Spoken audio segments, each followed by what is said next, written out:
السلام علیکم ورحمۃ اللہ وبرکاتہ۔ میرے محترم ناظرین، بیت اللہ شریف کی تعمیر سیدنا ابراہیم علیہ السلام نے کی، اور اس کے بعد 40 سال بعد بیت المقدس کی تعمیر بھی سیدنا ابراہیم علیہ السلام نے کی۔ ابراہیم علیہ السلام نے بیت اللہ شریف کی تعمیر کے بعد اپنے بیٹے اسماعیل علیہ السلام کو وہاں پر بسایا، جبکہ بیت المقدس کی تعمیر کے بعد وہاں پر اپنے دوسرے بیٹے اسحاق علیہ السلام کو بسایا۔ اللہ تعالیٰ نے اسحاق علیہ السلام کی اولاد کو زبردست شان و شوکت عطا کی، اور ان کی اولاد بنی اسرائیل اللہ جل جلالہ نے ہزاروں انبیاء کرام ان میں مبعوث فرمائے، اور ان میں سے 3 انبیاء کرام کو اللہ تبارک و تعالیٰ نے آسمانی کتابوں سے نوازا۔ تورات، زبور اور انجیل جیسی عظیم کتابیں اللہ تبارک و تعالیٰ نے بنی اسرائیل میں ان انبیاء کرام کو عطا کی۔ اس کے ساتھ ساتھ اللہ جل جلالہ نے بنی اسرائیل کو حکومت کی عظیم شان و سلطنت اور عظمتیں بھی عطا کی۔ قرآن کریم کے ارشاد کے مطابق سلیمان علیہ السلام کو جو اللہ تبارک و تعالیٰ نے ان کی دعا کی قبولیت کی بنا پر بادشاہت عطا کی، سلیمان علیہ السلام نے اللہ تبارک و تعالیٰ کے حضور دعا کی، ربی حبلی ربی اغفر لی وحبلی ملکن لا ينبغی لأحد من بعدی، اے پروردگار مجھے ایسی بادشاہت اور حکومت دے دے جو میرے بعد کسی کو نہ ملے۔ اللہ تبارک و تعالیٰ نے موسیٰ علیہ السلام کو جو بادشاہت دی، تو اس میں اللہ تبارک و تعالیٰ نے تمام انسانوں، جانوروں، چرند پرند، حتیٰ کہ ہوا اور سمندر، سب کچھ سلیمان علیہ السلام کے ماتحت کیے۔ اس کے ساتھ ساتھ میرے عزیز دوستو، جب بنی اسرائیل نے اللہ تبارک و تعالیٰ کی نافرمانی اور سرکشی کی، تو اللہ تبارک و تعالیٰ نے دوسری اقوام کے ذریعے ان بنی اسرائیل پر بے انتہا آزمائش اور امتحانات بھی لائے، حتیٰ کہ جب انہوں نے پھر رجوع کیا اور اللہ کے حضور توبہ طائب ہوئے، تو پھر اللہ تبارک و تعالیٰ نے ان کے ہاتھ تھامے۔ تو میرے عزیز دوستو، آج میں آپ حضرات کے سامنے قرآن پاک کی روشنی میں ان 2 جنگوں کا تذکرہ کروں گا جن میں اللہ تبارک و تعالیٰ نے بنی اسرائیل کو کامیابی عطا کی، اور اللہ جل جلالہ نے بیت المقدس کو ظالم اور جابر حکمرانوں سے آزاد کرایا۔ ان میں سے قرآن پاک کی روشنی میں ایک جنگ وہ تھی جب حضرت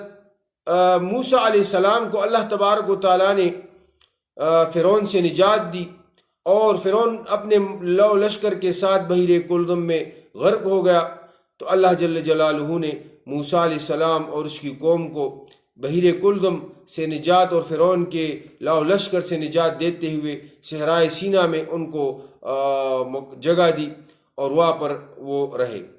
اس کے بعد اللہ تبارک و تعالیٰ نے موسیٰ علیہ السلام اور بنی اسرائیل کو بیت المقدس کے آزاد کرنے کے لیے جہاد کا حکم دیا،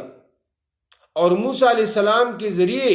اللہ تبارک و تعالیٰ نے بنی اسرائیل سے وعدہ کیا کہ ہم آپ کو فتح دلائیں گے۔ لیکن میرے عزیز دوستو، وہ بنی اسرائیل جو ظاہری اسباب پر یقین رکھتے تھے، انہوں نے موسیٰ علیہ السلام کے ساتھ جہاد نہیں کیا، بلکہ انہوں نے موسیٰ علیہ السلام سے کہا کہ آپ اور آپ کا رب خدا جا کر جہاد کرے اور ان ظالموں سے بیت المقدس کو آزاد کرے، پھر ہم وہاں داخل ہو جائیں گے۔ اس جرم کی پاداش میں اللہ جل جلالہ نے بنی اسرائیل کو 40 سال تک بیت المقدس میں داخل ہونا ان پر حرام قرار دیا، اور وہ صحرائے سینا میں 40 سال تک سزا بھگتے رہے۔ اس کے بعد اللہ تبارک و تعالیٰ نے یوشع ابن نون علیہ السلام کے ذریعے ایک عظیم لشکر تیار کی، اور انہوں نے بیت المقدس کو آزاد کرایا۔ دوسری جنگ میرے عزیز دوستو، جس کا ذکر قرآن پاک میں ہوا ہے، اور وہ بھی بیت المقدس کی آزادی کا ہے، اس میں اس دور کے ایک ظالم جابر بادشاہ جالوت کا تھا، جب جالوت نے بیت المقدس پر قبضہ کیا تھا تو میرے عزیز دوستو اللہ تبارک و تعالیٰ نے اس دور میں طالوت رحمۃ اللہ علیہ کے ذریعے ایک بڑا لشکر تیار کیا اور اس ظالم حکمران اور جابر حکمران کے خلاف جہاد شروع ہوا۔ میرے عزیز دوستو طالوت رحمۃ اللہ علیہ کے لشکر میں 313 افراد شامل تھے، جبکہ دوسری طرف جالوت جو کہ ایک ظالم جابر حکمران تھا تو اس کے لاؤ لشکر میں 60,000 تک لوگ وہ شامل تھے۔ میرے عزیز دوستو جالوت جب میدان میں آیا تو اس کے مقابلے میں داؤد علیہ السلام وہ نکلے۔ داؤد علیہ السلام اس وقت نوجوان تھے اور ان کے ساتھ گوپیا ایک غلیل قسم کی چیز ہوتی تھی جس کے ڈور پر پتھر باندھ کر دشمن پر پھینکا جاتا تھا، وہ بندوق کی گولی کا کام کرتا تھا، جبکہ دوسری طرف جالوت کڑا تھا جو بالکل آہنی شکل میں کڑا تھا اور اس کا پورا جسم اس سے بالکل محفوظ تھا، صرف آنکھوں کے سوراخ وہ دکھائی دیتے تھے، باقی پورا جسم اس کا آہنی طور پر وہ مکمل محفوظ تھا۔ داؤد علیہ السلام نے اس ڈور سے، اس گوپیا سے ان کے آنکھ کا نشانہ لیا اور جب اس کی طرف پھینکا تو وہ اس کی آنکھ کے سوراخ میں داخل ہو کر دماغ تک پہنچا اور جالوت اس میدان میں ڈیر ہو گیا اور اللہ تبارک و تعالیٰ نے بنی اسرائیل کو فتح دلا دی۔ تو میرے عزیز دوستو یہ فتح ہمیں یہ بات یاد سکھاتی ہے کہ لاؤ لشکر ساز و سامان کے بغیر اللہ جل جلالہ کے ساتھ روحانی نسبت اور تعلق جڑنے کے بعد یہ کوئی مقابلہ مسلمان کا نہیں کر سکتی۔ اس لیے آج بھی اگر ایک طرف ظالم جابر اسرائیلی حکومت ہو تو دوسری طرف اگر وہ فلسطینی جو غلیل کے ذریعے جہاد کر رہے ہیں اور ان کا روحانی رشتہ اور تعلق اللہ جل جلالہ کے ساتھ جڑا ہوا ہو تو اللہ تبارک و تعالیٰ ان کو فتح دلائیں گے۔ میرے عزیز دوستو مسئلے فلسطین کے سلسلے میں اور بیت المقدس کی آزادی کی تحریک میں امت مسلمہ کو دو باتیں وہ مسئلے وہ درپیش ہیں۔ ایک طرف یہود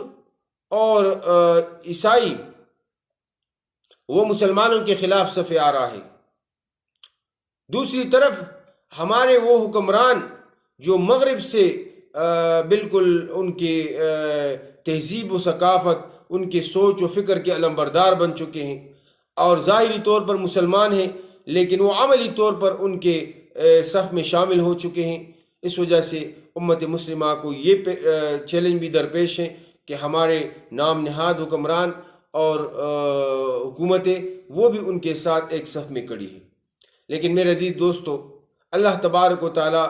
کی مدد اور نصرت یقیناً مسلمانوں کے ساتھ ہے اور الحمدللہ بیت المقدس وہ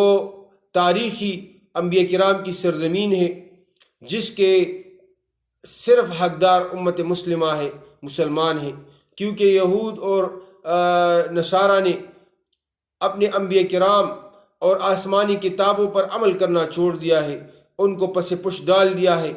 آج صرف اور صرف مسلمان ہیں جو کہ اپنے پیغمبر اور تمام انبیاء کرام کے ماننے والے ہیں، آسمانی وحی کو ماننے والے ہیں اور اس پر عمل پیرا ہے۔ اللہ تبارک و تعالیٰ یقیناً امت مسلمہ کو اس میں کامیابی عطا